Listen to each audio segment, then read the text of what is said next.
There's a lemon tree in a backyard. I know outside Ventura, California, that stands taller than the fence, thick and glossy and green as a July lawn, the picture of health, and in 3 years it has made exactly 4 lemons. Meanwhile, the scraggly, half-bald tree 2 yards over, the one nobody fusses with, hangs so heavy with fruit every winter the branches have to be propped up with broom handles, even the year of that hard January frost that scared every grower in the valley. That's the thing about a lemon tree. A tree loaded with leaves and a tree loaded with lemons are often 2 completely different trees, and the leafy one is usually the one being loved to death. Because here's what the old grove men out in the citrus country knew, and what almost nobody feeding a backyard tree today understands. You can feed a lemon tree for leaves, or you can feed it for fruit. And most people, without ever meaning to, are doing the first one and wondering why they never get the second. The good news is it's fixable, and fast, sometimes inside a few weeks, and most of the fixing is about what you stop doing, not what you buy. There's a handful of moves that flip a tree from all show and no fruit to branches you have to prop up. Every one of them is cheap. Some are free. It starts with one thing you're almost certainly overfeeding without knowing it. And once you see it, you can't unsee it. So what are you overfeeding? Nitrogen. Almost certainly nitrogen. Grab whatever you've been feeding that tree and look at the 3 numbers on the bag. The first number is nitrogen. And on most all-purpose plant foods, it's the big one. Up front, twice the size of the other 2. Something like 201010. That first number is the leaf number. Nitrogen is what a plant uses to throw out green, and a tree swimming in it does exactly that. It grows leaves. Big, lush, dark green leaves, and branches, and more leaves. It looks like the healthiest tree on the block, and every ounce of that green is energy the tree is spending on itself instead of on fruit for you. A citrus tree has 2 jobs it can do, and it can't do both at full tilt at once. It can grow itself bigger, more wood and leaf, or it can make flowers and hold fruit. Those 2 pull against each other for the same pool of energy, and a flood of nitrogen tips the whole thing toward growing bigger. The tree reads all that nitrogen as a signal that says, the living's easy, so stretch out. Get leafy, worry about children some other year. Down at the old citrus experiment station in Riverside, California, the one the university started back in 1907 to work out exactly this kind of thing, they spent decades on how a citrus tree divides itself between growing and fruiting, and it always circles back to balance. A tree drowning in one nutrient is a tree out of balance, no matter how green it looks. So the first move is to back off the nitrogen and switch, during the blooming stretch, to a feed where that first number is lower than the other 2, not higher. You want the middle and last numbers, the phosphorus and the potassium, to lead. Phosphorus is the flower and root nutrient. Potassium is the fruit nutrient, the one that sizes a lemon up and holds it on the branch. A feed that runs something like the 8th of May 2010 instead of 201010 stops shouting, grow leaves at the tree, and starts whispering, make fruit. Here's the mistake, plain and simple. And I made it for 2 seasons before an old grove man named Sal set me straight. Sal had worked the lemon rows in Ventura County his whole life and kept a soil test kit in his shirt pocket, the way other men carry reading glasses. You look at a big green leafy tree and you think, that's a healthy tree. I must be doing right. I'll keep doing it. And the very health you're admiring is the problem. Those gorgeous leaves are the tree telling you it's got more nitrogen than it knows what to do with. Reading a leafy citrus tree as a happy one is like reading a fat checkbook as a paid-off house. Looks like plenty. Isn't going where you need it. While you've got the pruners out, there's a second half to this same idea. Cut off the water sprouts, those fast, thick shoots that rocket straight up out of the trunk and the big limbs, straight up, like a picket, and never carry fruit. They're pure, nitrogen-fed show-offs, drinking energy and giving nothing back. A good pair of Felco pruners in 10 minutes taking out the water sprouts and the dead, crossing, tangled wood sends the message home. Quit growing what you can't eat. Every bit of energy you stop spending on useless wood is energy that can go into a lemon. You will not find a bag on the shelf that says, "Feed me less." The whole business is built on selling you more, and greener leaves sell more fertilizer than honest fruit ever will, because green is what a customer sees the week after they buy. But green was never your problem. Now, cutting the nitrogen sets the table.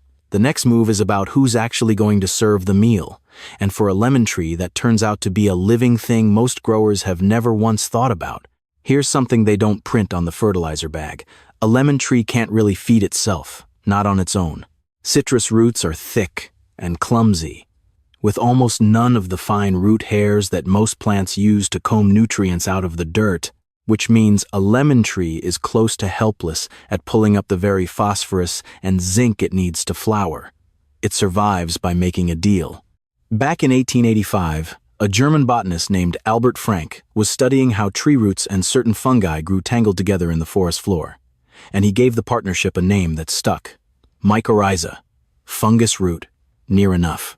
Frank worked out that these thread-like fungi wrap around and into a tree's roots and reach out into the dirt like a second set of roots, a web finer than anything the tree could ever grow, hunting down water and phosphorus and zinc and hauling it all back to the tree. In trade, the tree pays the fungus in sugar. It's one of the oldest bargains in nature, and citrus, with those clumsy roots, leans on it harder than almost any fruit tree there is. Which means the real question for your struggling lemon tree isn't just what nutrients are in the dirt. It's whether that fungal delivery crew is alive and working, because a lemon tree with dead dirt around its roots can be standing in plenty and still starve. The phosphorus can be right there, and the tree simply can't reach it without its partners to fetch it. So you feed the fungi, which mostly means you quit doing the things that kill them. And here's the part that catches everybody, the cruel little twist of it. Dumping a heavy dose of phosphorus fertilizer on citrus actually shuts the fungi down. When there's a flood of easy phosphorus lying around, the tree stops paying the fungus to go find it, the partnership breaks up, the web dies back, and the moment that easy phosphorus washes out with the next rain, the tree is left with no way to reach what's left. People trying to force flowers with a big phosphorus hit end up wrecking the very system that delivers phosphorus. You feed the fungi instead, gently, with an inch or two of good compost spread under the tree, a scoop of dirt borrowed from under a lemon tree that's already thriving, and a steady mulch that keeps the ground cool and alive. Here's the line I want you to carry out to the tree with you. You are not really feeding a lemon tree. You are feeding the living web that feeds the lemon tree. Get that web healthy and half the fruit problem solves itself before you've added a single special nutrient, because the tree can suddenly reach everything that was there all along. The mistake here is one nobody warns you about. Sterile is not the same as clean. A tree set in bagged, heat-treated dirt, kept bare and blasted with strong chemical feed, has no fungal partners at all, and it does everything the hard way with its own poor roots. It'll look hungry, no matter how much you pour on. But even a tree wired into a healthy web can get tipped the wrong way by one old rule of plant chemistry that almost no backyard grower has heard of, and it explains the leafy, fruitless tree better than anything else. In 1918, two researchers at the Oregon Agricultural College, a plant scientist named E.J. Krauss and a chemist named H.R. Craybill, set out to answer a question that had puzzled growers forever. Why does a big, vigorous, well-fed plant so often refuse to fruit, while a plant that's clearly had a harder life fruits like crazy? They ran their tests on tomatoes, but what they found holds just as true for a lemon tree, and it's one of the most useful things a fruit grower can know. It comes down to a balance between two things inside the plant.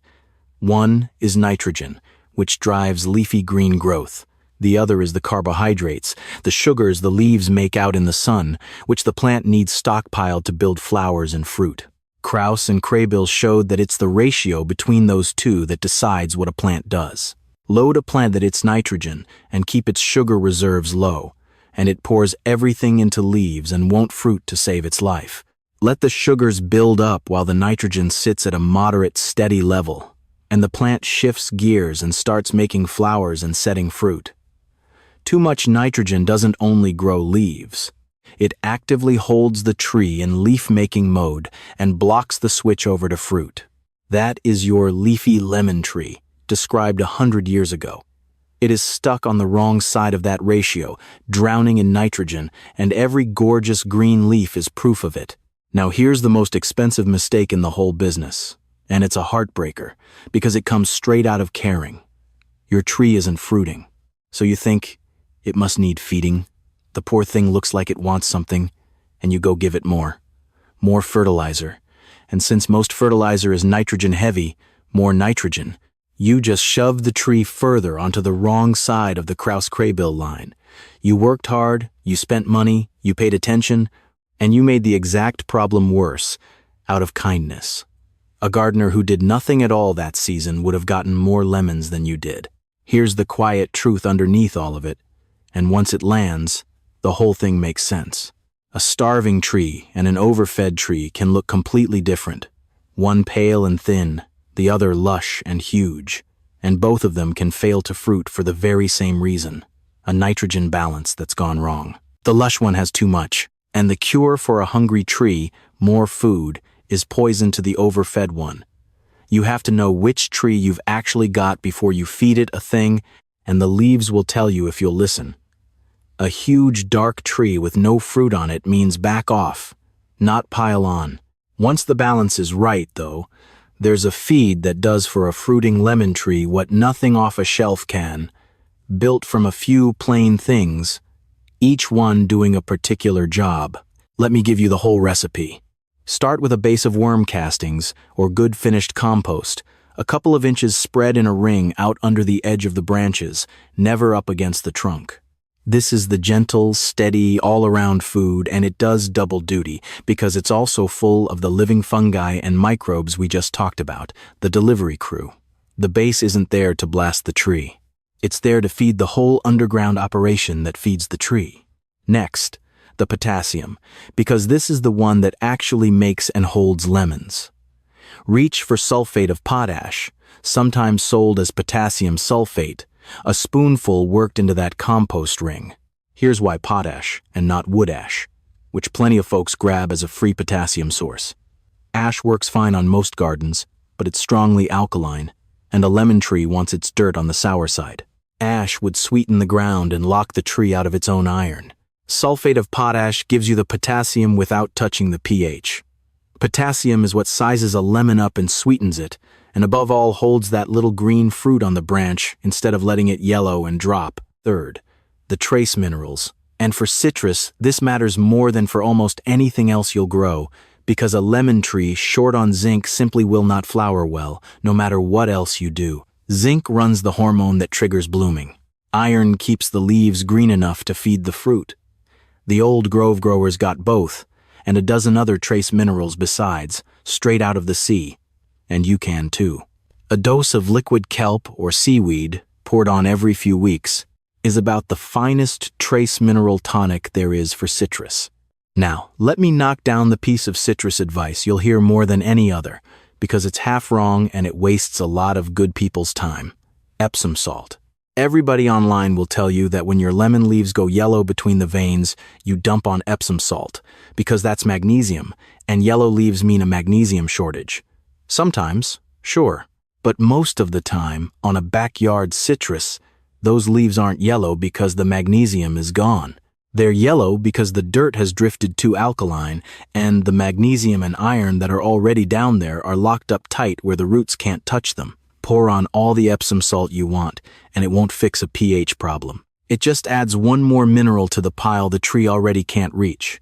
The real fix, when the leaves yellow between green veins, is to check your pH first. If it's crept above 7, and with hard tap water it usually has, work a little elemental sulfur into the ground to walk it back towards 6, and watch the green come back on its own as the tree finally reaches what was sitting there the whole time. Test before you treat a $3 kit does it, and you'll save yourself a year of dumping the wrong thing on a good tree. Here's the mistake with the feed itself, and it's two mistakes really. First, never lay any of this on dry ground. Water the tree well the day before, so the roots are plump and drinking, because strong feed on dry, thirsty roots burns them. Moist dirt first, then feed. Second, and this is the one the good growers know, and the rest never figure out, is timing. A lemon tree doesn't grow steady all year. It moves in flushes, 2 to 4 big pushes of new growth a year, and it will only answer your bloom feed if you catch it right, as a flush is starting. Watch the branch tips. The moment you see tiny new leaf buds swelling, that's your window. A week or 2 before those tips break into bloom. Feed then, and the potassium and the sea minerals are waiting in the root zone, exactly when the tree flips over to making flowers. Feed at some random time cut off from the flush, and you've mostly wasted it. The what matters. The when matters, just as much, and almost nobody tells you that.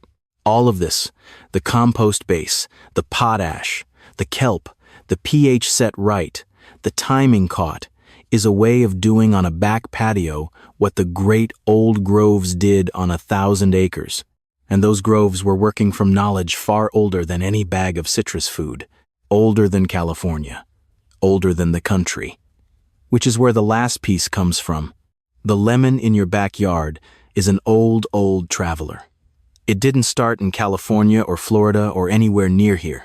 Citrus came out of the far foothills of the Himalayas thousands of years ago and made its way west the long, slow way, carried by hand along the trade roads, through Persia, into the gardens of the Arab world, and finally around the Mediterranean, centuries before anybody dreamed of a country called America. Every lemon tree alive today is the far end of a journey that took 1,000 years and crossed half the world. And all along that road, people were learning how to grow it and writing it down. In the 1200s, in Seville, in what's now Spain, an Arab farmer and scholar named Ibn al-Awwam wrote a book of agriculture so careful and so complete that people were still farming by it 600 years later. He wrote about citrus, about how to plant it and coax fruit from a stubborn one, about grafting in soil and water, generations before the first fertilizer factory would ever exist. That knowledge carried across the fall of kingdoms and the drawing and redrawing of borders, passed grove to grove, hand to hand, because a family with a healthy lemon tree had something worth keeping alive. And here's a thing those old grove keepers understood in their bones that the modern backyard grower forgets every single day. You do not dig around a citrus tree. Ever. Remember those clumsy citrus roots and their fungal partners, the ones that do all the feeding? They run shallow and spread out wide just under the surface, right where an eager gardener loves to come along with a hoe or a shovel to tidy up and work in some fertilizer. Every time you chop into that ground, you tear the feeder roots and rip apart the fungal web and set the tree back months. The old way was the opposite. You never turned the dirt under a citrus tree. You laid the feeding on top and kept the ground covered, and let the tree's own fallen leaves lie right where they dropped, because those leaves rot down into exactly the food the tree needs, handed back to the roots for free. Modern citrus science has come all the way around to agreeing with Ibn al-Awwam and every old grove hand since. Mulch. Don't dig. Feed from the top. Leave the leaves. The mistake, the one that quietly undoes everything else you've done right, is going after the ground around your lemon tree with a shovel because you think bare, worked dirt looks cared for.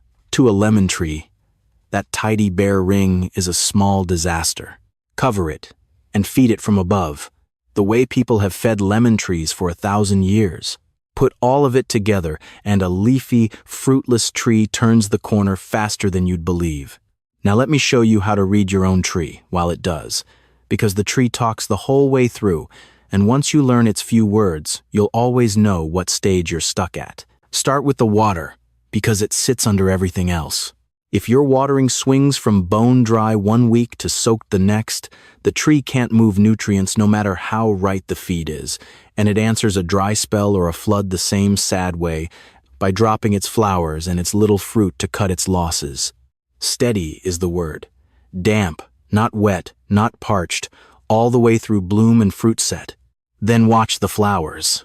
If they open pretty and drop within a day or two, before any little fruit ever forms behind them, the tree hasn't got the resources to follow through, and that points you back at the balance and the fungal web. Give it a full cycle to build. What you're hoping to see instead is a tiny green nub swelling right where the petals fall away. That nub is a lemon starting. Watch it week over week. If it keeps sizing up, you're home. But if that little fruit sets and then just sits there, stalled at the size of a marble for weeks, and finally yellows and drops, that is almost always potassium running short right at the sizing stage, and it's exactly what the potash is there to fix. And if the new leaves come in pale and yellow between green veins, don't reach for the Epsom salt out of habit. Check your pH. That yellow is usually a locked door, not an empty cupboard. Last thing, and it's the one that costs the most gardeners their harvest. Citrus answers in weeks and months, not days. Very often you'll see almost nothing change for a while, and then the next flush arrives and the whole tree turns at once. Most people who fail with a lemon tree quit about 2 weeks before it would have turned. Don't be one of them. So there's the whole of it, and notice how little of it came out of a bag. Back off the nitrogen and quit feeding your lemon tree for leaves, and take out the water sprouts while you're at it. Wake up the living web in the dirt with compost and mulch so the tree can reach its own food. Learn to tell a hungry tree from an overfed one, and never answer no fruit with more nitrogen. Feed the potash and the sea minerals at the right moment, a week before the flush breaks into bloom, on ground you've watered first and set right for sourness, and treat the dirt under that tree the old way, covered and undug, the way people have for 1,000 years. The next time you stand in front of a lemon tree that's all leaves and no lemons, don't reach for the strongest thing on the shelf. Stop and look at all that green and understand that the tree isn't failing you. It's doing exactly what you've been telling it to do. So tell it something different. A lemon tree wants to give you fruit. Making fruit is the whole reason it flowers, the entire point of the thing. Your job was never to force it. Your job is to quit standing in its way, and then to feed it, at the right time, the few plain things it's been asking you for all along. If you know somebody with a big green lemon tree that's never handed them a single lemon, send this along before spring. It costs nothing and it might change their whole winter. Give your tree that much, and be patient. And some winter before long, you'll be the one out there hunting up a broom handle, trying to prop a branch that finally has more lemons on it than it can hold.